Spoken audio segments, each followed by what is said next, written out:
ও আল্লাহর পয়গম্বর আপনি আপনার স্ত্রীর উপরে রাগান্বিত হবেন না।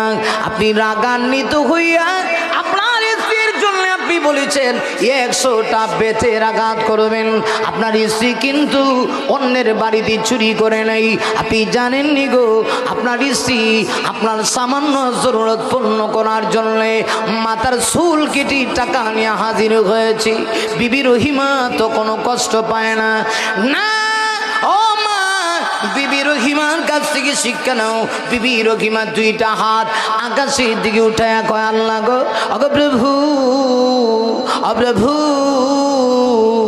আল্লাহ, আমার স্বামী আমাকে যত কষ্ট দেখ মারুক, এতে আমি কষ্ট পাই না। আল্লাহ তুমি আমার স্বামীর সুস্থ করে দিলাও, আমার স্বামীকে তুমি সুস্থ করে দাও। স্বামীর জন্য তো কোনো দোয়া করে এমনিতেই দেখে গেল আইয়ুব আলাইহিস সালাতু ওয়াস সালামের পুরা শরীরে পছন্দ হতে শুরু হয়েছে। দেহ থেকে গোশতগুলি কষে কষে পড়ে যাচ্ছে। সর্বশেষ তাফসীরে কিতাবের ভিতরে লিখি আইয়ুব নবীর জিহ্বার ভিতরে পোকামা করে সর্বশেষ আইয়ুব নবীর জিহ্বার ভিতরে আক্রান্ত করবে। আইয়ুব নবীর জিহ্বায় গিয়ে পোকা ধরে দিছে। যেমনে ধরেছে আইয়ুব নবী আকাশের দিকে তাকায় কয়, আল্লাহ গো, এতক্ষণ আমার কোনো অভিযোগ নেই, আমার দেহ খাত, আমার কোনো সমস্যা নেই। আল্লাহ আমার জিহ্বাটা যদি পোকামাকড়ে আক্রান্ত করে ফেলে, আমি এই জিহ্বা দিয়া কেমনে তোমার শুকরিয়া আদায় করব? আল্লাহ আমার জিহ্বা পছয়ে দিও না। আমার হাত পা গলে যাক, ধ্বংস হয়ে যাক, শেষ হয়ে যাক, হাতটি থেকে গোশত আলাদা হয়ে যাক, আমি দুঃখ পাই না গো, কিন্তু আমার জিহ্বার ভিতরে তুমি পোকা লাগায় দিও না। আল্লাহ জিহ্বা দিয়া আমি না তোমাকে স্মরণ করি। এমনিতে আল্লাহর কুদরতি রহমতি জড়িয়ে জুস মারছে। আল্লাহ জিবরিলকে ডাক দিয়া কয়, জিবরিল আর কত, 1-2 দিন না, আমি আইয়ুবকে 18 বছর পরীক্ষা করেছি। 18 বছর আইয়ুব নবীর দেখে পোকা মাকড় খেয়েছে, আমি আল্লাহ আর বরদাস্ত করতে পারি না। জিবরিল আমার আইয়ুব পরীক্ষায় উত্তীর্ণ হয়ে গেছে। আইয়ুব নবীর কাছে যাও, গিয়া বলো সামনে একটা কুয়া আছে অথবা ছোট্ট একটা পুকুর আছে। আইয়ুব যেন ওই কুয়া অথবা পুকুরের মধ্যে গিয়ে গোসল করে, গোসল থেকে যেন ওঠে। আমার ভাইয়েরা, হযরত আইয়ুব নবীকে এই কথা বলা মাত্রই তিনি যখন কুয়ায় গেলেন, স্থির হয়ে গেল এই জায়গায়। আইয়ুব নবী গোসল থেকে পানি লাগায়া যখন উঠছে, ওইটা দেখে 18 বছর আগে আইয়ুব নবীর চেহারা যেমন সুন্দর ছিল, মুহূর্তের ভিতরে হুবহু আগের মতো হয়ে গেছে। এর ভিতরে মানুষ হলো সবচেয়ে দামি, মানুষের দাম সবচেয়ে বেশি। এমনকি ফেরেশতার চাইতেও মানুষের দাম বেশি। কথা বললে দিয়ে আপনারা, ফেরেশতার চাইতে মানুষের দাম কম না বেশি? হ্যাঁ, আমরা অনেক সময় দেখা যায় কোনো মানুষ যদি ভালো হয়, চরিত্র ভালো হয়, চেহারা খুব সুন্দর করে, চেহারাটা লাগে ফেরেশতার মতো সুন্দর, আল্লাহ তখন খুব নারাজ হয়। আল্লাহ খুব নারাজ হয়। কারণ কি? আল্লাহ কয় না, বান্দা তুই তোরে চিনছস না, আমি তোরে পৃথিবীর সবচেয়ে দামি করে আমি তোরে বানাইছি। সুবহানাল্লাহ জোরে কর। এটা মনে হয় আমি বানায় কইতাছি। আয়াত কি বলবো না অসুবিধা হইতেছে? আয়াত বলবো? লাকাদ খালাকানাল ইনসানা ফি আহসানি তাকবীর।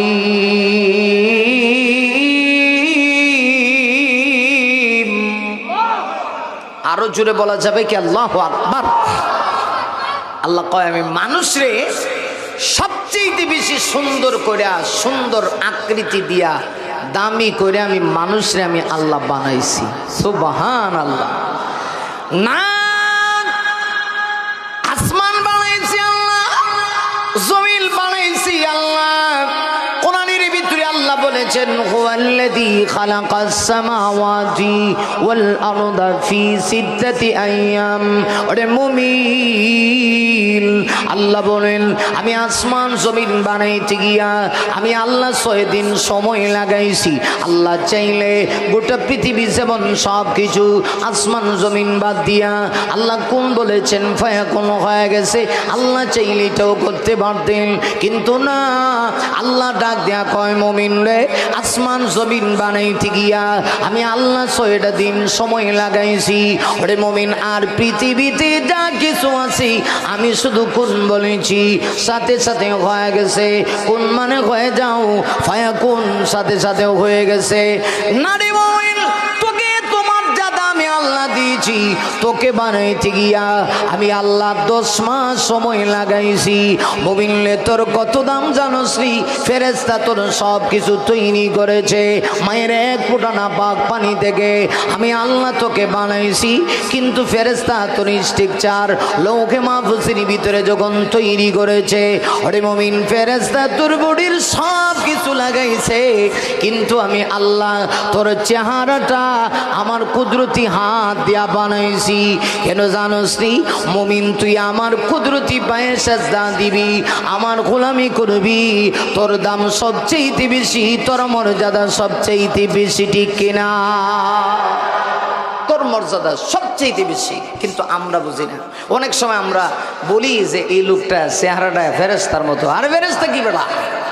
ফেরেশতার চাইতে আল্লাহ মানুষের দাম বেশি দিছে, মানুষের মর্যাদা আল্লাহ বেশি দিছে। তাহলে পৃথিবীতে অনেক মানুষ, আল্লাহ বলেন সব মানুষ যে জ্ঞানী এটা বলা যায় না। জ্ঞানী কারা? বুদ্ধিমান কারা? বুদ্ধিজীবী কারা? আল্লাহ পাক আমার তেলাওয়াতকৃত আয়াতে পরিচয় দিয়েছেন। আল্লাহ পাক বলেন, আল্লাযীনা ইয়াযকুরুনাল্লাহা কিয়ামান ওয়া কুউদা ওয়া আলা জুনুবিহিম ওয়া ইয়াতাফাক্কারুনা ফী খালকিস সামাওয়াতি ওয়াল আরদ রব্বানা মা খালাকতা হাযা বাতিলা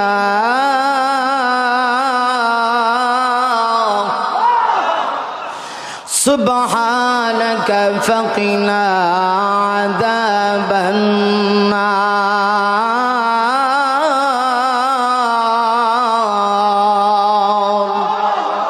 আল্লাহ পাক পরিচয় দিয়েছেন জ্ঞানী কারা। আল্লাহ বলেন আল্লাযীনা ইয়াযকুরুনাল্লাহ। আগে কথা বুঝেন, মানুষের 3টা অবস্থা। কয়টা অবস্থা? আরো জোরে বলেন। গোটা পৃথিবীতে যত মানুষ আছে সব মানুষ 3 অবস্থার ভিতরেই আছে। এই 3 অবস্থার বাহিরে কেউ নাই। আমি বলি, আপনারা আবার একটু ব্রেইনে জিকায়েন, কথা সত্য না মিথ্যা একটু জিকায়েন। আল্লাহর কোরআনের কথা, এটা তো মিথ্যা হওয়ার কোনো সম্ভাবনা নাই। নারী মুমিন, আল্লাহর কোরআনের কথা মিথ্যা হতে পারে না। আল্লাহ বলেন গোটা পৃথিবীর মধ্যে জ্ঞানবান কারা? আল্লাহ বলেন যারা 3 হালতে আল্লাহকে স্মরণ করে।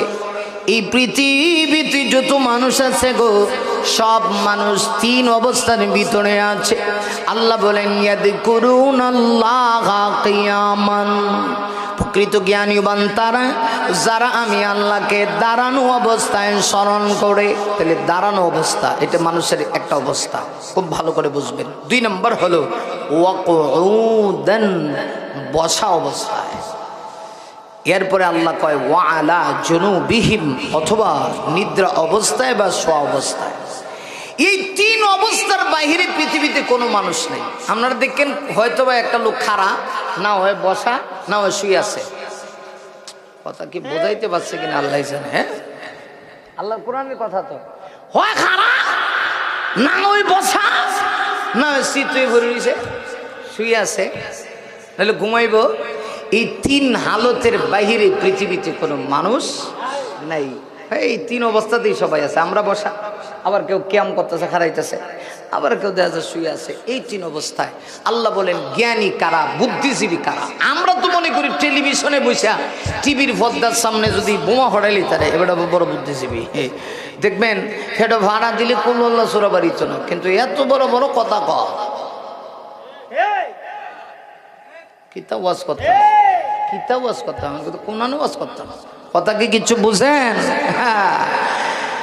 টেলিভিশনের সামনে বয়া বেচারা ইসলামের বিরুদ্ধে 12টা বাজা লিতেছে। হাওয়ার শৈলের কি হাওয়ার। আমরা মনে করি যে এই লোকটা বড় বুদ্ধিজীবী। আর বুদ্ধিও এত বেছে, খালি দেশে না, দেশের বাইরে গিয়ে বেছে। বেচতে বেচতে বুদ্ধিজীবী যতটি আছে আমি দেখছি, আপনারা দেখছেন কিনা আমি জানি না, যেটি একটু বেশি চালাক বুদ্ধি বিচ্ছে ভাত খায়, বুদ্ধিজীবী তো বুদ্ধিবিচ্ছা ভাত খায়, দেখবেন এরার মাথায় চুল নাই, মিস্টার টাক।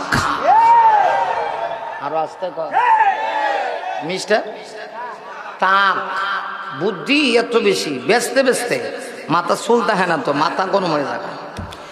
তো আমাদের সমাজে বুদ্ধিজীবী বলা হয়। এই ভাই গাছগা কার লেগা রে, আহা এ নিজেও বুঝে না, যাইতেছে কাতে দেহে বুঝে না।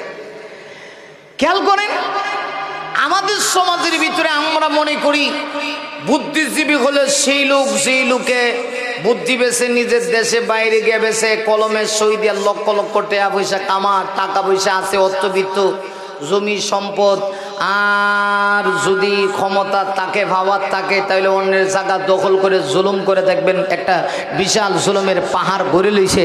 আমরা মনে করি যে এই লোকটা মনে হয় বড় বুদ্ধিজীবী। না, আল্লাহ কয় না রে, না বুদ্ধিজীবী এরা না, জ্ঞানবান তারা না, অলিল আলবাব তারা না। হুজুর আয়াতের কথা কইতেছি না, বাইরে কইতেছি? আয়াত থেকে কইতেছি না, তাইলে আমার হানা কন্যাকে জব্দ দেবো। আয়াতের বাহিরি কইলে কানটা দূরে আমার জিজ্ঞাসা হুজুর করতে কইতেছে। ডাইরেক্ট কোরআন শিখলো আন, তরজমায় কোরআন থাকলে আপনাদেরকে দেখায় দেই। আল্লাহ এই লোকটা হলো পুরো জ্ঞানী, উলিল আলবাব তারা, বুদ্ধিজীবী তারা, যারা এই তিন হালতে দাঁড়ানো অবস্থায় আমি আল্লাহর স্মরণ করি, বসা অবস্থায় আমার স্মরণ করে, এমনকি শোয়া অবস্থায়ও আমি আল্লাহকে স্মরণ করে, অর্থাৎ সব সময় তার ভিতরে আল্লাহ স্মরণ থাকে। আমরা তো মনে করি খালি জিকির করলেই কিছু সময়, আর সারাদিন সুদ খাইয়া ঘুষ খাইয়া আইল টেলে অন্যের জায়গা দখল করলে মনে হয় এই লোকটা জাকিরিন। আল্লাহকে এই জিকিরের দরকার নাই। আরো জোরে কোন ঠিক কেন আছেন এরম? আমরা এলাকাতে, আমরা সিলেট অঞ্চলের কথা কই, এক লোক মারা গেছে, সারা জীবন সুদ খাইছে, মানুষের হক নষ্ট করে, ভেডও লাইতে টিয়া কম দিলে ভেডও লাথি মারে। আমরা এই সিলেটের কথা কইতেছি, তা আমরা তো সমস্যা নাই, আমরা এলাকার কথা কইতেছি। এই লোক যখন মারা গেছে, ঈদগার মাঠে হের জানাজা সব আইছে, যারা সুদ দিছে হেরাও আইছে, যারা লাভ পাইছে হেরাও আইছে, যারা হেরে চিনে হেরাও আইছে, সব আইছে। আবার পরে তার লাশ ঈদগাহে সবার সামনে রেখে জিজ্ঞেস করে, ভাইরা আজকে যে লোকটা মারা গেল, লোকটা কেমন আছেন গো? আচ্ছা আপনারা কোনছে এখন লোকেরা কইব খারাপ আছে, ওয়াজ করতাম না, আজকে ওয়াজ করতাম না রে, আজকে আল্লাহ ভালো জানে, ওয়াজটা শেষে বুঝবেন, এখনো তো মাত্র লাইনে উঠাইতেছে, বুঝতেছেন না তো, শেষে বুঝবেন। কথা বুঝেন ঠিক কিনা? মানে অবস্থা এরকম, মানে ডাকাইত সব কিছু লইয়ে গিয়ে ভেড়ে ভাড়া দিয়ে আমি লোকটা কেমন। এখন যারা ডাকাইতে ধরছে হে কইব না আমি খারাপ লোক, হে কইব আপনি বিশ্ববিখ্যাত বলি, বিশ্ব বলি আমি কথা কন্যা গেলে ঠিক কিনা? এক হুজুর রে ডাকাইতে ধরছে, ওয়াজ করে দিতেছে টিয়া কামাইয়া, রাস্তা দুলিয়েছে হুজুরে ডাকাইতে, এই হবিগঞ্জ জেলা। তখন হুজুর অসুবিধা হইতেছে না তো আপনারা? অসুবিধা হলে আমার ডাবল সঙ্গে ঠান্ডা মাথা ওয়াজ করতেছে, কারণ আপনারা সুন্দর, পরিবেশটা কিন্তু সুন্দর, মোটামুটি ঠান্ডাও ঢুকতেছে না, কথা বলে মজা পাইতেছি। আর মাইকটাও কম, মা গো মা মাইকটা বলা, আজকে তো হিরো মাহফিল দরকার আছে, কথা বুঝেন নাই কিছু। এম হুজুর ডাকাত দিয়ে ধরে লিছে, ওয়াজ শেষ করে বাইর দিতেছে, এমন হুজুর আল্লাহর রাস্তে যা আছে, যা কামাইছেন, ডাইনে বামে যা আছে, তলের পকেট, কুকুরের পকেট, বগলের নিচে যেটা যা আছে সব দিলেন। হুজুরও চিন্তা করছে, বাবারে যা আছে সব দিলাই, আনলে তো ফিটে একটা মাটি পড়তো না, যেটা ফর বেডে উড়াইব, বগলের সিবার ভিতরে যা আছে হেডও বাইর করে দেখো ভাই সাহেব, আমরা সিলেটে বাসা করে ভাই সাহেব যা আছে সব লয়ে যাও কাকে, কিন্তু গায়ে হাত দিবেন না। কথা বুঝতেছেন? কোন জায়গায় হাত দিবেন না? গায়ে গায়ে গায়ে হাত দিবেন না।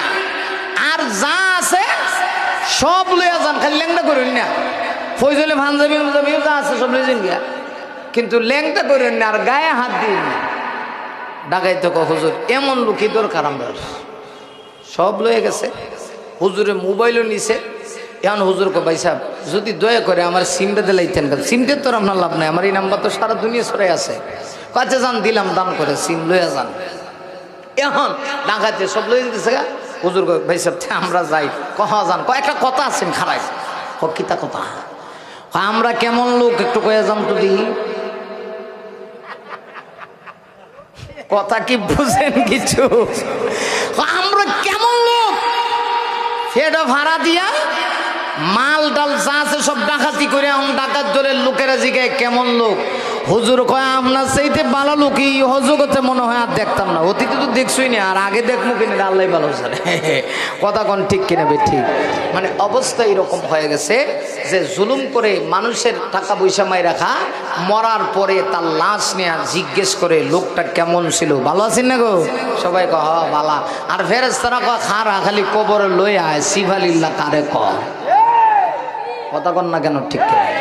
অতএব কোন লোক যদি বালা হয় লাশ সামনে নিয়ে জিকানির দরকার নাই, হ্যাঁ বালা মানুষ হইলে নেককার হইলে কবরে গেলে তার সাথে নেককার মানুষের মতো মুআমালা হবে, আর বদকার হইলে বদকার মানুষের মতো মুআমালা হবে। কথা কোন ঠিক কিনা ঠিক। ভাড়ার আসরে জলে যদি কেউ বলে আমি দাকিরিন, আমার মাথায় পাগড়ি থাকে আমি জিকির করি, বলার দরকার নেই।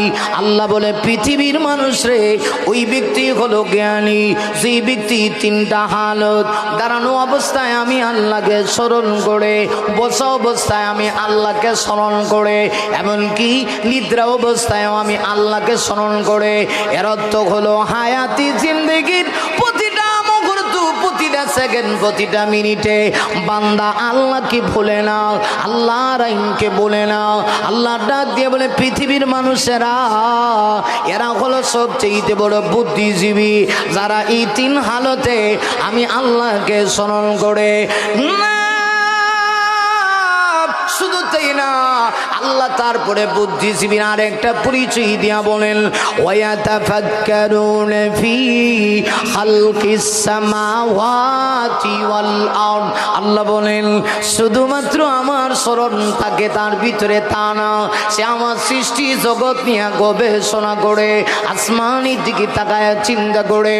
না আসমান এমনি এমনি হয় নাই, 7টা আসমান আল্লাহ দাঁড় করায় রাখছে। আল্লাহ নিজে কোরআনের ভিতরে বলেন খালাকাস সামাওয়াতি বিগাইরি আমাদিন তারাউনাহা। মুমিন রে তুই কি আমার আসমানের দিকে তাকাস না? আমি আল্লাহ আসমানগুলি কি এত সুন্দর করে সুবিন্যস্ত করে আমি আল্লাহ সাজায় রাখছি। একটা আসমান থেকে আরেকটা আসমানের দূরত্ব 500 বছরের রাস্তা। আমি আল্লাহ আসমান দান করাইছি, একটা খুঁটি লাগাই নাই। এই যে মাহফিলের আয়োজন হয়েছে, আগে থেকে খুঁটি লাগায়া খাম্বা লাগায়া তাফসীরের আয়োজন করা হয়েছে। কারণ যদি বাতাস হয় প্যান্ডেল চাইব কই, বক্তা চাইব কই। আল্লাহ কয় আমি এমন কুদরতওয়ালা বান্দা, আসমানের দিকে তাকাইলে তুই আমাকে চিনবি। শুধু তাই না, জমিনের দিকে তাকাইলে ফি খালকিস সামাওয়াতি ওয়াল আরদ, আসমান সমগ্র আর জমিনের দিকে যদি তুই তাকাস রে বান্দা, তুই আমাকে চিনতে পারবি। যদি আমার আসমান দেখে দেখে তুই যদি আমাকে চিনতে পারস, আল্লাহ কয় তুই হলে সবচেয়ে বড় জ্ঞানী, তুই সবচেয়ে বড় বুদ্ধিজীবী। আসমান নিয়ে গবেষণা করবে আর হাত বাড়ায় দেয়া বলবে রব্বানা মা খালাকতা হাদা বাতিলা।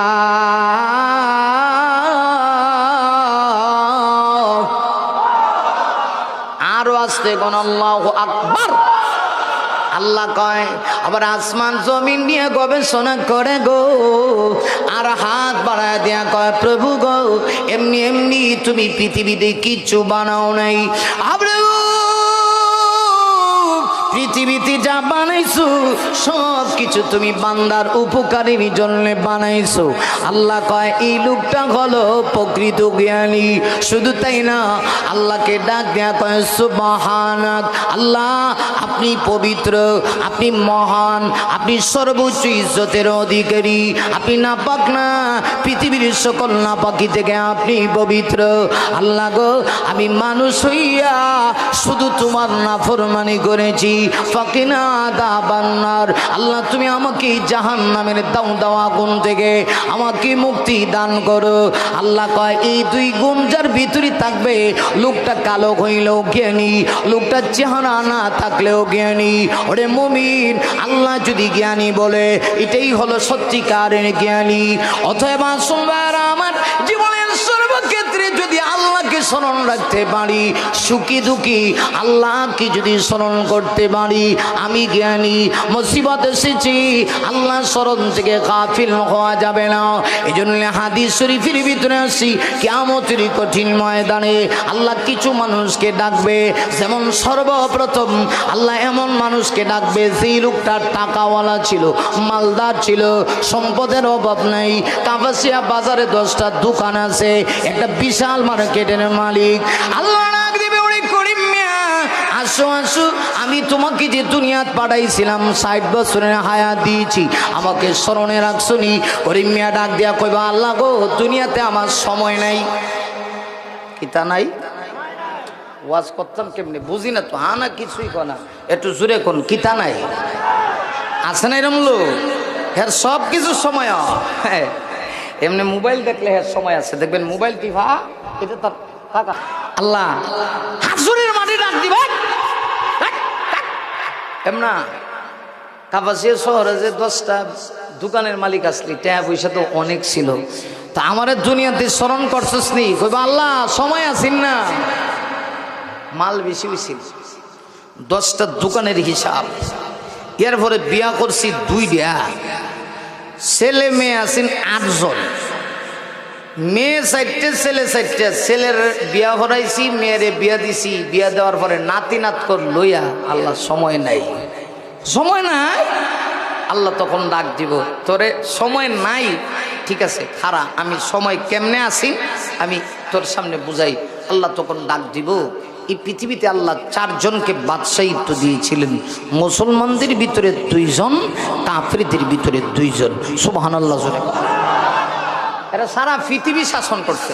আমরা যে আফায় যে দেশ বাংলাদেশ এরকম না, সারা দুনিয়া শাসন করছে। রাগটা করে না, আমরা ওয়াজ টোয়াজ করলে উদাহরণ দিলে অনেকে মৌলবি রাজনীতি করে, আরে বেটা এটা কোরআনের কথা কইলে তো আইবো, সুরে সুরি করলে গিয়ে পড়বো, কথা কর না, ঠিক কিনা বে ঠিক?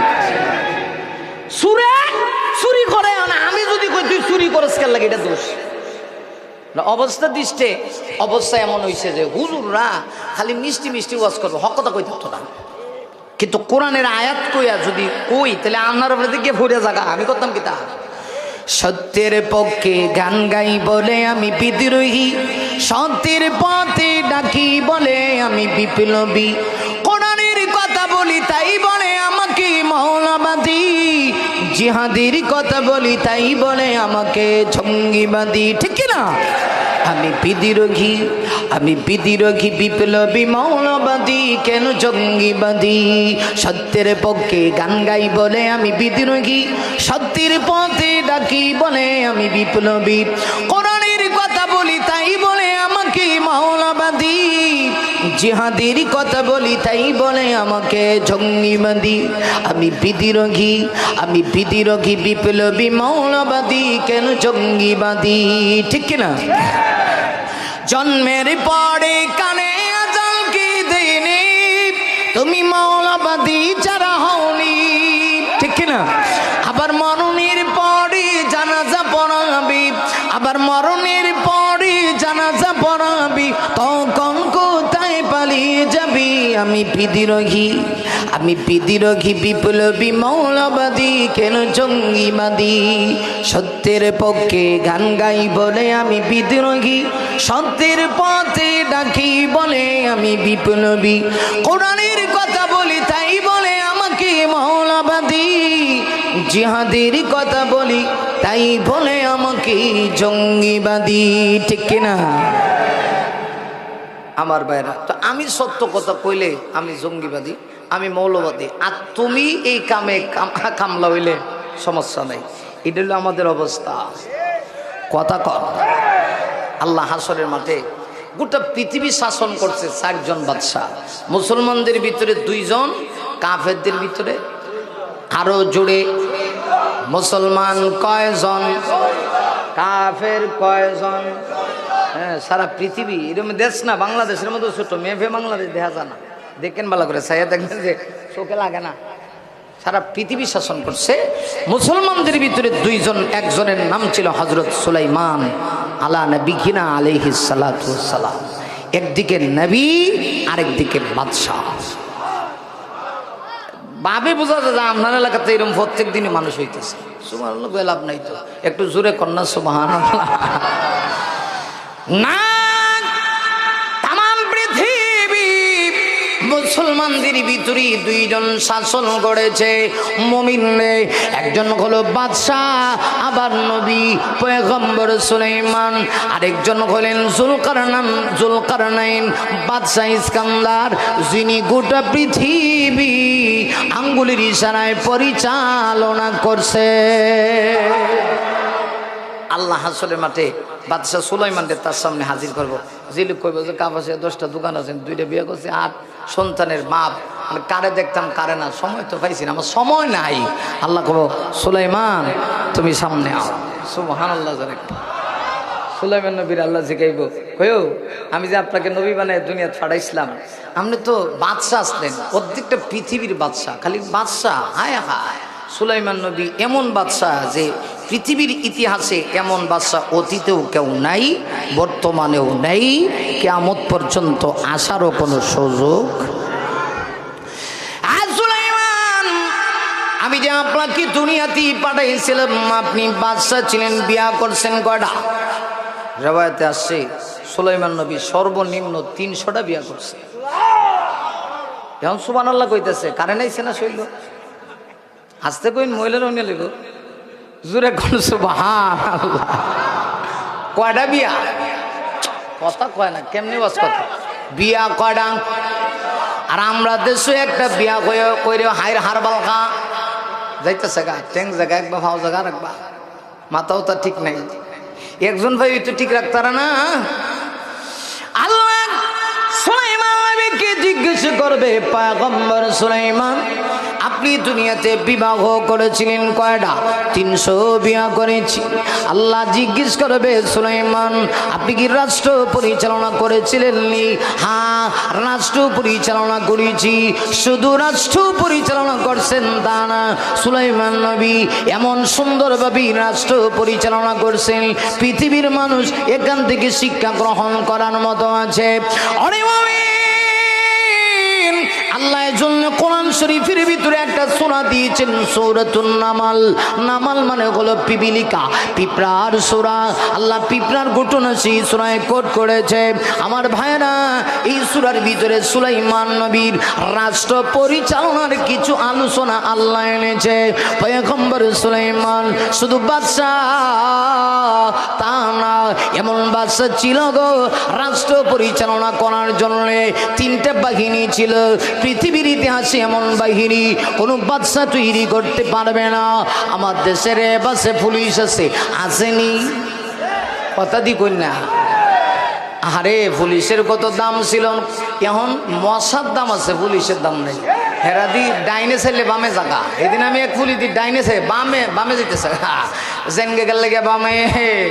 আরে নিজের পজিশন যারা ছিল না, নিজেকে যারা বিক্রি করে দিল, আজকে পাওয়ার নেই না। সুলাইমান নবী পৃথিবী পরিচালনা করেছে, এমন বাদশাহ ছিল। আল্লাহ সূরা নামালের ভিতরে উল্লেখ করেছেন, ওয়াহশিরা লিসুলাইমান জুনুদুহু মিনাল জিন্নি ওয়াল ইনসি ওয়াত-তাইরি ফাহুম ইউযাউন।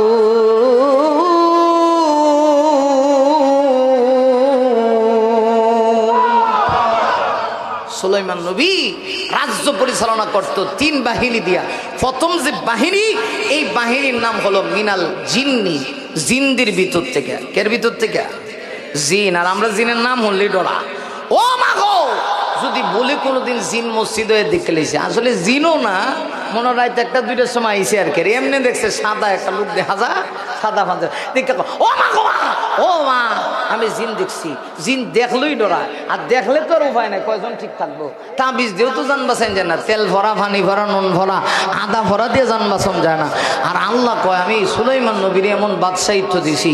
সুলাইমান পয়গম্বর সারা পৃথিবী পরিচালনা করছেন 3 বাহিনী দিয়া। প্রথম হলো মিনাল জিন্নি, জিনদের ভিতর থেকে একটা দল ছিল। আরে মুমিন শুধু জিনদের ভিতরে তা না, ওয়াল ইনসি মানুষদের ভিতরে একটা বাহিনী ছিল। এরপরে 3 নম্বর বাহিনী ছিল ওয়াত্তাইর পাখিদের ভিতর থেকে একদল। সুলাইমান পয়গম্বর এমন বাদশাহ, তিনি শুধু জিনদের কথা বুঝতেন তা না, মানুষদের কথা বুঝতেন তা না। মুমিন রে, আল্লাহ তাকে এত যোগ্যতা দিয়েছে, তিনি পাখিদের ভাষাও বুঝতেন, এমনকি পিপিলিকার ভাষাও বুঝতেন। পিপিলিকার ভাষণ শুনে সুলাইমান নবীজি একটা মুচকি হাসি দিয়েছিল। আল্লাহ সেই কথাটাও কোরআনে সূরা কোট করে উল্লেখ করেছে, পৃথিবীর মানুষ যেন শিক্ষা নিতে পারে। আল্লাহ ডাক দিয়ে কইব, ও বাদশা সুলাইমান, আমি দুনিয়াতে তোমাকে বাদশাহী দিয়েছিলাম, বিয়াও তো 300টা করছো, আমারে কি ভুলে গেছো? সুলাইমান পয়গম্বর বলেন, না গো আল্লাহ, আপনাকে ভুলি নাই, আপনাকে আমি ভুলতে পারি না। সুলাইমান পয়গম্বর এমন ক্ষমতাবান বাদশা ছিল, এখন তো এয়ারপোর্টে না গেলে বিমানে ওঠা যায় না। পয়গম্বর সুলাইমানকে আল্লাহ একটা আসমানি কুদরতি একটা যানবাহন দিয়েছিল, আন্তর্জাতিক একটা বিমান, এইটার নাম ছিল তখতে সুলাইমানি। পয়গম্বর সুলাইমান যদি কোথাও যাইতেন শুধু উঠতেন, কতটুকুন যাওয়া দরকার মুহূর্তেই নিয়ে যাইত। আমার ভাইরা, তার একটা বাদশাহী সিংহাসন ছিল। আল্লাহু আকবার। তাফসীরে কিতাবের ভিতরে আছে সিংহাসনটা 80 হাত লম্বা ছিল। আল্লাহু আকবার জোরে বলেন।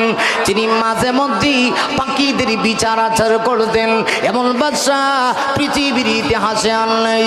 সেই মুহূর্তে কাপাসিয়ার আব্দুল করিম না কইব, আল্লাহ গো, দুনিয়াতে সময় ছিল না, 10টা বিল্ডিং এর মালিক ছিলাম, 2টা বিয়া করছিলাম, 8টা ছেলে মেয়ে ছিল, এই জন্য তোমাকে স্মরণ করতে পারি নাই।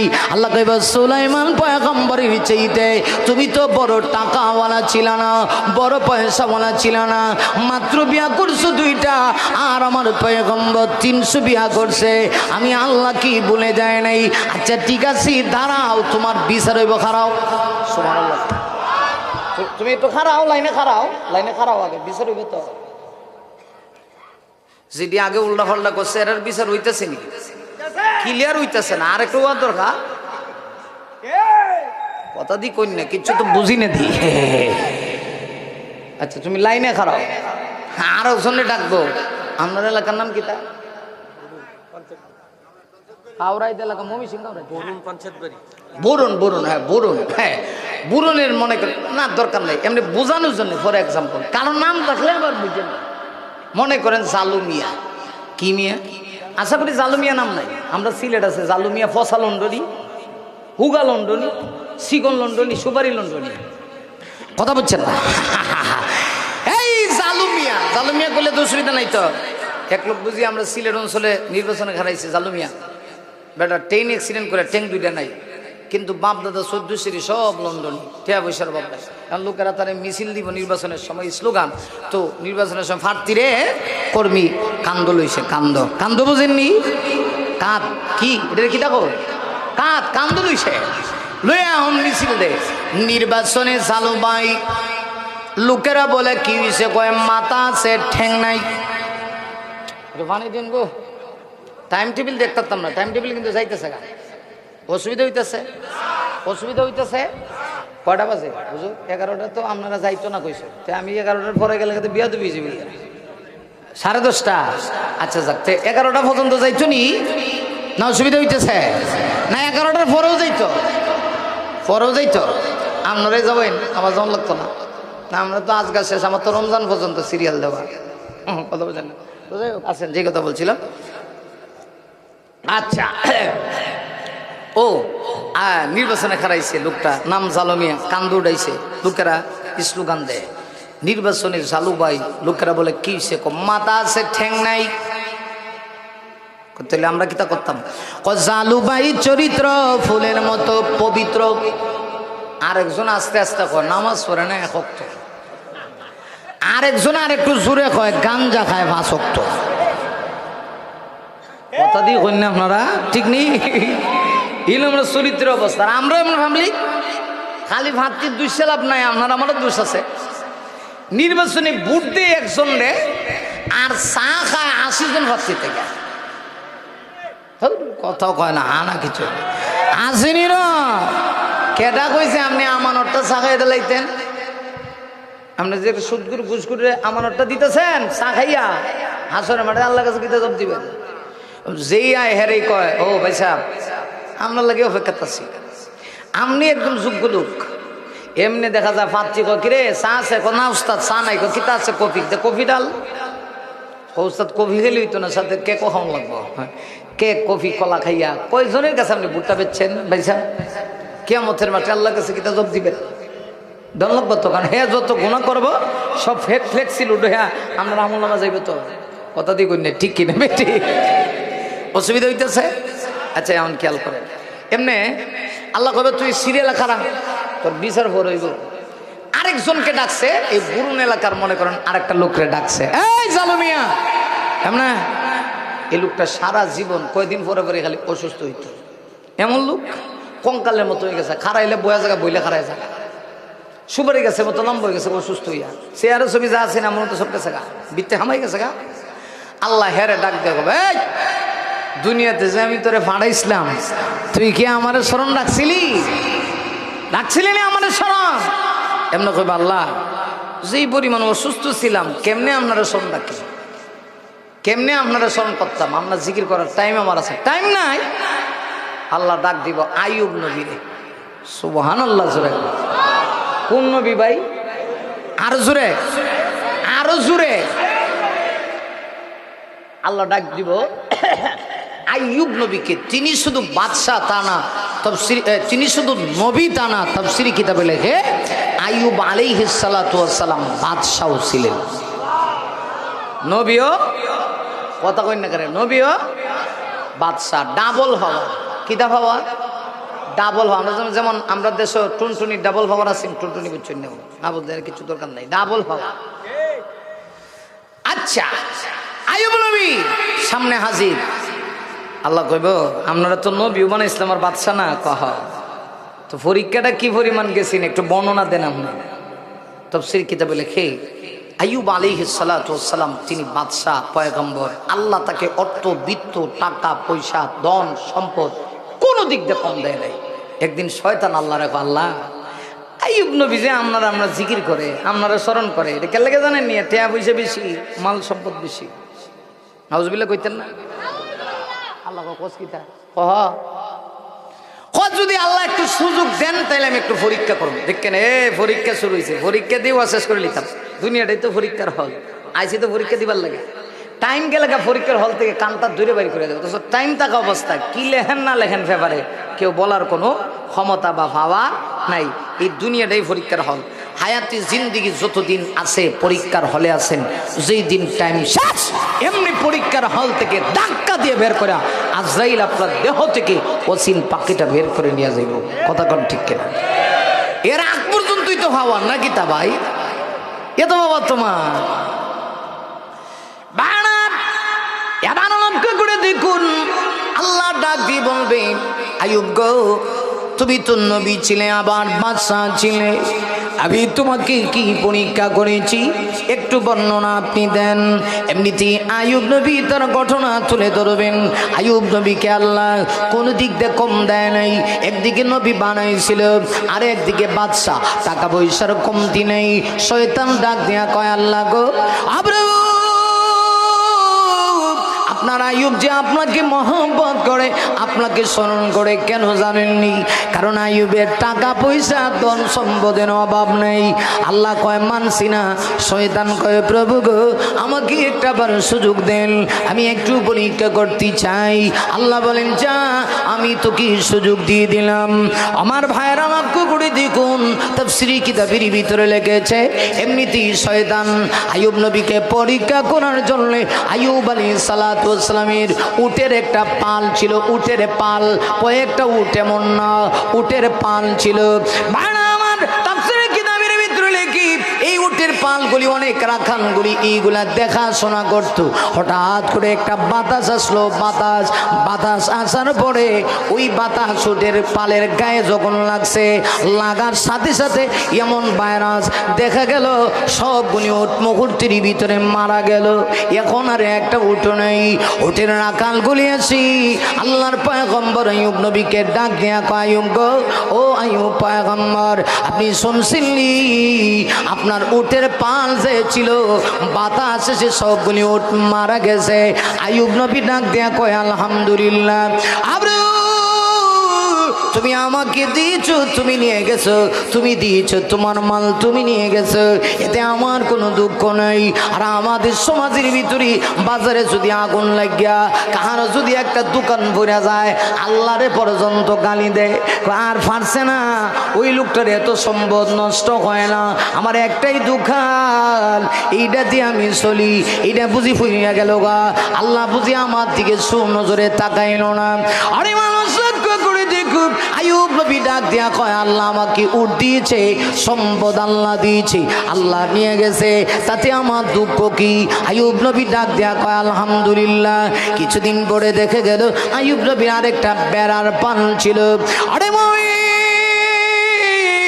হঠাৎ করে আবার একটা বাতাস আসলো, বাতাস লাগিয়া বেড়ার ফাল মুহূর্তের ভিতরে ধ্বংস হয়ে গেল, সবগুলি বেড়া মারা গেল। বেড়ার রাখালে আইয়ুব নবী কি ডাক দিয়া কয়, আইয়ুব গো, ও পয়গম্বর আইয়ুব, খবর রাখছিলি আপনার বেড়ার যে পাল ছিল সব পাল শেষ হয়ে গেছে, মারা গেছে। বাতাস আসছে, বাতাস লেগে বাইরা জনিত বাতাস লেগে আপনার বেড়ার পাল যা ছিল সব মারা গেছে। আইয়ুব নবী ডাক দিয়া কয়, আলহামদুলিল্লাহ। না ভাইরা আমার, ইয়ার পরেও শেষ না। আইয়ুব আলাইহিস সালাতু ওয়াস সালাম যেহেতু বাদশা, তার এলাকার ভিতরে কৃষি হইতো বেশি, কৃষি সম্পদ বেশি হইতো। আমার ভাইরা কিছুদিন পরে দেখে গেল ধানের মধ্যে পোকা লাগে গেছে, পোকা লাইগা কৃষি সম্পদ যা আছে সব পড়ে গেছে।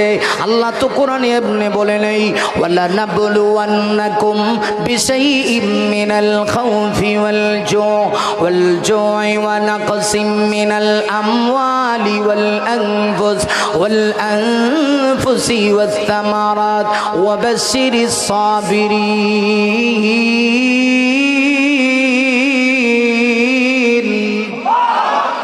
আরো জোরে বলেন আল্লাহু আকবার। আরে আল্লাহ মাঝে মধ্যে তোমাকে আমাকে পরীক্ষা করবে। দুনিয়াতে পরীক্ষা দেওয়ার জন্য এসেছি। আল্লাহ কয়, ভয় দিয়া পরীক্ষা করব, খোদা দিয়া পরীক্ষা করব, মাল নষ্ট করে পরীক্ষা করব, কৃষি নষ্ট করে পরীক্ষা করব, মাঝে মধ্যে ভাইরাস আসবে, ভাইরাস দিয়া পরীক্ষা করব। মুমিন রে, পরীক্ষায় যদি ধৈর্য ধারণ করতে পারো, ওয়াবাশশিরিস সাবিরিন, সবরকারীদের জন্য রয়েছে মহা পুরস্কার। আইয়ুব নবীকে ডাক দিয়ে বলে, এই দেশের যত কৃষি ছিল সব পোকা ঢুকে শেষ হয়ে গেছে। আইয়ুব নবী ডাক দেয়া কর, টেনশন নাই, খাদ্য ভান্ডারে যে মাল আছে, তকবিলে যে মাল আছে, আরো 300 বছর খাওয়া যাইব। শয়তান তখন ডাক করে কয়, হায় হায় রে, আইয়ুব নবীর সাথে কোনোভাবে পারা যায় না। মুহূর্তের ভিতরে গিয়া শয়তান খাদ্য ভান্ডারে আগুন লাগাইয়া দিছে। মুহূর্তের ভিতরে খাদ্য ভান্ডারের অবশিষ্ট যে মাল ছিল সব মাল বিনষ্ট হয়ে গেল, ধ্বংস হয়ে গেছি। আইয়ুব নবী তখন ডাক দেয়া কয়, আলহামদুলিল্লাহ। না, এরপরে শেষ না। কিছুদিন পরে দেখা গেল আইয়ুব আলাইহিস সালাতু ওয়াস সালামের দেহের ভিতরে পচা ধরতে শুরু করছে, পোকামাকড় আশ্রয় নিয়েছে, দেহের প্রত্যেকটা জায়গা কিরামাকড় আক্রমণ করে বসেছে। আইয়ুব নবীর চেহারা থেকে দুর্গন্ধ বের হয়। ওনার তাফসীরে কিতাবের ভিতরে 8 জন স্ত্রী ছিল, 7 জন ডাক দেয়া কয়, আইয়ুব গো, আর থাকতে চাই না, তোমার দেহে পচা দুর্গন্ধ, গন্ধের কারণে তোমার কাছে যাওয়া যায় না। এখন আর তোমার যৌবন নেই, তোমার দেহ নেই, তোমার ক্ষমতা নাই, তোমার অর্থ নেই, বিত্ত নেই, আর তোমার কাছে থাকতে চাই না। কিন্তু একজন স্ত্রী ছিলেন, নাম ছিল বিবি রহিমা, পৃথিবীর শ্রেষ্ঠ সাইয়্যিদা, বংশের একজন মানুষ ছিলেন বিবি রহিমা। তাফসীরে কিতাবের ভিতরে লেগে বিবি রহিমার বংশ ছিল ইউসুফ নবীর বংশ। ইউসুফ আলাইহিস সালামের ছেলের নাতনি ছিল ওই রহিমা। রহিমা ডাক দেয়া কয়, স্বামী গো, শুধুমাত্র দুঃখ সুখের সময় আমি আপনার পাশে ছিলাম, এইটা হতে পারে না গো স্বামী। আমি দুঃখের সময় আপনাকে রেখে যাইতে চাই না। সবাই আপনাকে রেখে আলাদা হয়ে গেলেও আমি কিন্তু আলাদা হই না। প্রবাদ বাক্য আছি, জাতের মেয়ে কালাও ভালো, নদীর জল ঘোলাও ভালো, ঠিক কিনা? না, আমি আপনাকে এইভাবে বিপদে ফেলে রেখে যাইতে চাই না। আমি আপনার বিপদে পাশে থাকতে চাই। ইসিরা ডাক দেয়া কয় কেমনে থাকবা? এলাকার লোকেরা সর্বসম্মতিক্রমে পঞ্চায়েত বসে সিদ্ধান্ত করেছে আইয়ুবকে এলাকায় থাকতে দিবে না। এই দুর্গন্ধ যার গায়ে লাগবে তার ভিতরে ডাঁসর করবে, সে অসুস্থ হয়ে যাবে, আক্রান্ত হয়ে যাবে। এখন কি করবে? সর্বসম্মতিক্রমে সিদ্ধান্ত হয়েছে আইয়ুব নবীকে এলাকা থেকে বের করে দিবে। বাদশাহ শেষ, আইয়ুব নবীর সম্পদ অর্থবিত্ত সব শেষ। আইয়ুব নবী তারপরেও আল্লাহর না শুকরিয়া করে না। আল্লাহ তুমি যা ইচ্ছা তা করো, দেখো দিয়েছো তুমি, পরীক্ষাও নিবা তুমি। ভাইয়েরা আমার, শেষ পর্যন্ত আইয়ুব আলাইহিস সালাতু ওয়াস সালাম নিজের এলাকা ছেড়ে দিলেন। তাফসীরি কিতাবের ভিতরে লেখে বিবি রহিমা স্বামীর সঙ্গে আছে, একটা জঙ্গলে চলে গেলেন। জঙ্গলে গিয়ে আইয়ুব নবী বসে বসে আল্লাহর জিকির করে দেহটা নষ্ট হয়ে গেছে, হাত পা শরীরের অঙ্গ প্রত্যঙ্গ নষ্ট হয়ে গেছে। শরীরের প্রত্যেকটা জুড়ায় জুড়ায় আইয়ুব নবীর পোকামাকড় ঢুকে গেছে।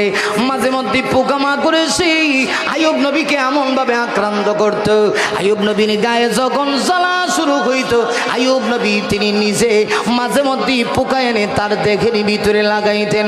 লাগাই দেয়া বলতেন, খা, যত ইচ্ছা খা, দেখো আল্লাহর দেওয়া আমার দিকে আসার জন্য আল্লাহ তোদেরকে অর্ডার করেছি, এতে আমি নারাজ না, এতে আমি কিন্তু নারাজ না। বিবি রহিমাও প্রাণটা ভরে মনটা ভরে স্বামীর খেদমত করে। ও মা, মা ঘো, আমি জানি কাপাসি এলাকায় পুরুষের চাইতে মায়ের সংজ্ঞা বেশি। মা, স্বামীর শুধুমাত্র সুখের দিনে তুমি সাথী থাকবা, মাগো তা হতে পারে না।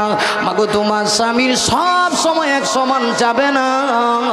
মাঝে মধ্যে তোমার স্বামী যদি দুঃখে পড়ে যায়, মাগো ওই সময় তুমি তোমার স্বামীকে ফেলে রেখো না। আইয়ুব নবী জঙ্গলে তাকে অবশিষ্ট কিছু খাবার ছিল, শেষ পর্যন্ত খাবারগুলি শেষ হয়ে গেল। বিবি রহিমা আবার চিন্তা করে, আমি এলাকায় ঢুকে যাব, এলাকায় গিয়ে আমি কাজ করব, আমি কাজের মহিলা সেজি আমার স্বামীকে আমি খাওয়াবো। কিছুদিন তিনি কাজের মহিলা হইয়া এলাকার ভিতরে ঢুকি কাজ করে করে খাওয়াইতে আসে। হঠাৎ করে আইয়ুব আলাইহিস সালাতু ওয়াস সালামের কিছু দিরহাম দরকার, এখন অবশিষ্ট কিছু নেই, জানে এক মুঠো খাবার খেয়ে শেষ হয়ে যায়। ভাইরা আমার, বিভিন্ন চিন্তা করে টাকা নাই, দিরহামটা আমাকে সংগ্রহ করতে হবে। একটা রেওয়ায়াতের ভিতরে এসেছি রহিমার মাথায় চুল ছিল লম্বা, আর ওই যুগে লম্বা চুল মহিলাদের বড় দাম ছিল। বংশীয়াদি মহিলা, আবার পয়গম্বরের বংশের লোক, চেহারা বড় চমৎকার ছিল। বিবি রহিমা সিদ্ধান্ত নিয়েছি কিছু চুল কেটে আমি বিক্রি করে দিব, বিক্রি করে দিয়া আমার স্বামীর যে দরকার প্রয়োজন জরুরত আমি সেটা সেরে নিব। কিছু চুল তিনি বিক্রি করে দিলেন। বিক্রি করে দিয়া বিবি রহিমা দিরহাম নিয়ে যখন জঙ্গলের ভিতরে প্রবেশ করেছে, শয়তান এখনো পিছু ছাড়ে না। শয়তান চিন্তা করে আইয়ুবকে আল্লাহর কাছ থেকে আলাদা করতে পারে না। এত বিপদের ভিতরেও আইয়ুব তার মাওলার কথা স্মরণ করে আল্লাহু আকবার, আর জোরে বলে আল্লাহু আকবার।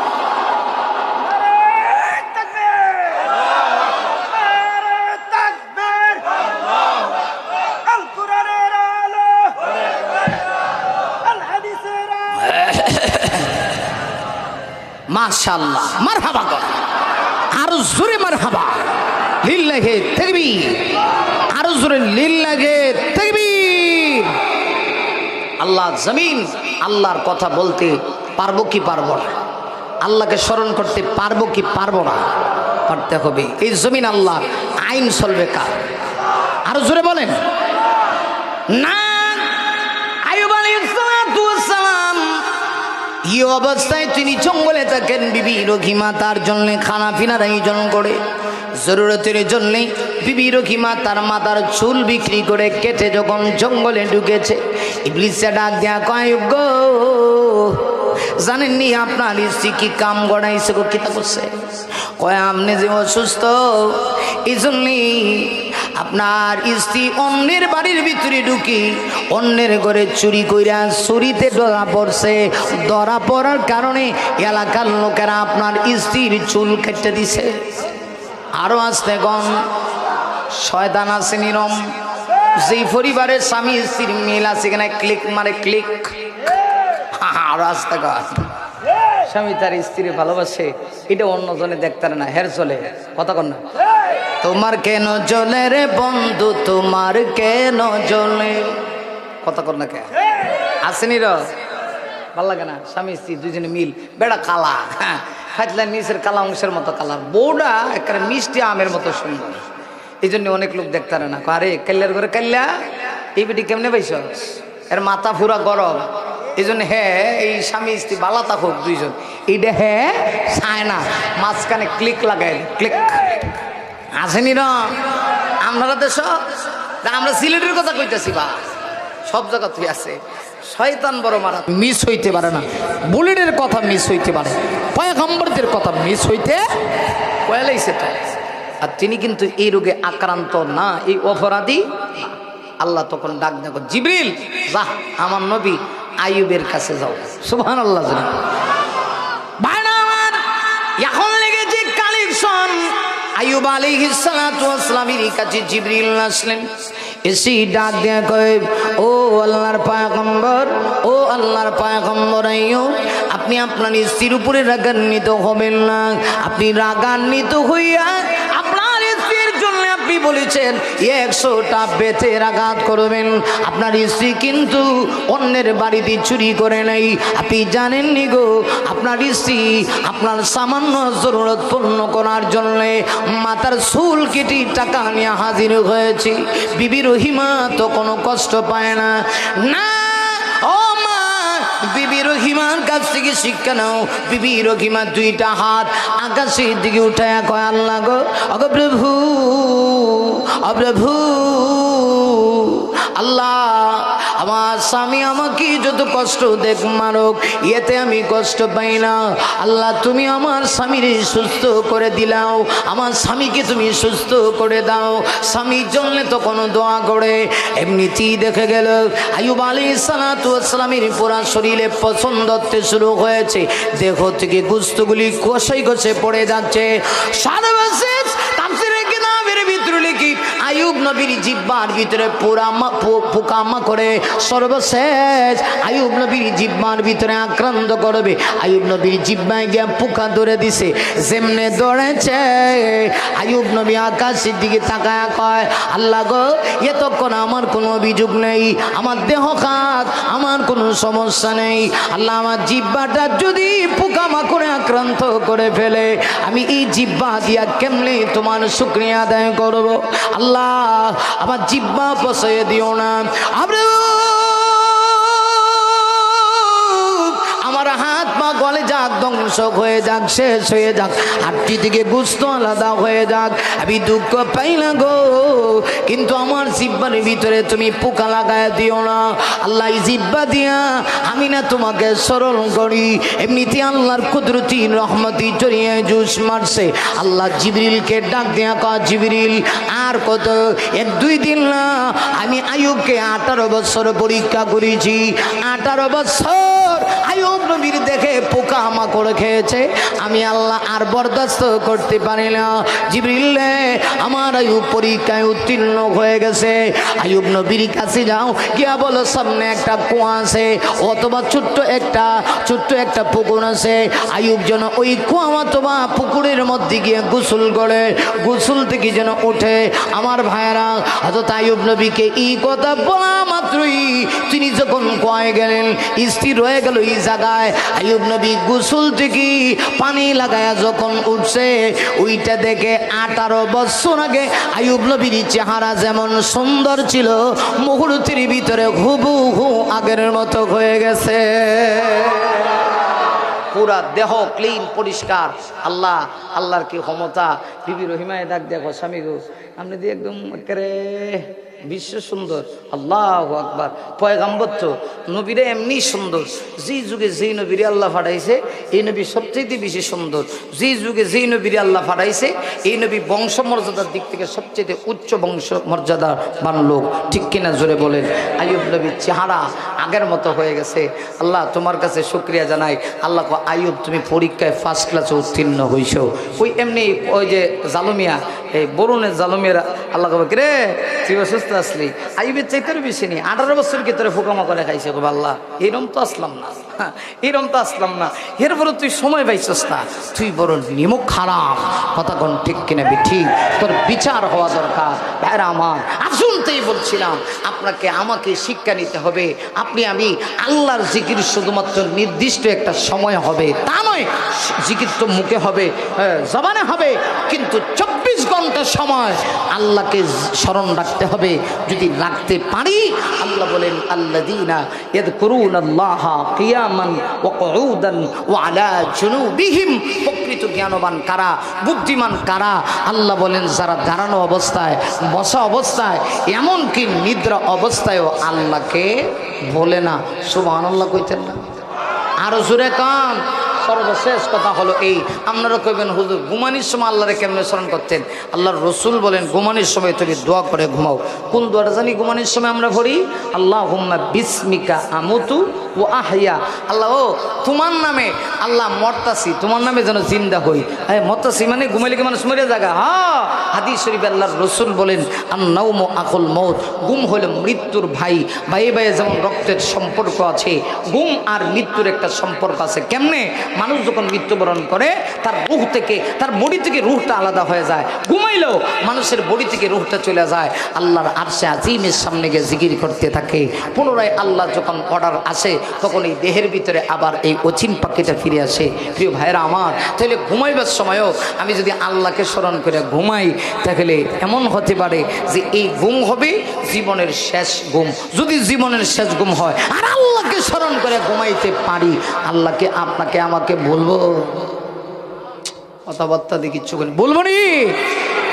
এই জন্য 3 হালতে, তার মানে সর্বাবস্থায় ইয়াযকুরুনাল্লাহা কিয়ামান, স্মরণ করব কাকে? আরো জোরে বলেন। দাঁড়ানো, বসা, শোয়া, আর আল্লাহ সৃষ্টি জগৎ নিয়ে গবেষণা করব। আর আল্লাহকে বলবো আল্লাহ রব্বানা মা খালাকতা হাযা বাতিলা। রব, তুমি পৃথিবীতে অনর্থক কিচ্ছু সৃষ্টি করো নাই, অতএব তুমি পবিত্র। সুবহানাকা ফাকিনা আযাবান নার। আল্লাহ তুমি আমাকে জাহান্নামের আগুন থেকে মুক্তি দান করো। আল্লাহ রাব্বুল আলামিন যা বলেছি আল্লাহ যেন আমাকে আমল করার, আপনাদের সবাইকে যেন আমল করার তৌফিক দান করেন। সকলে বলে আমিন।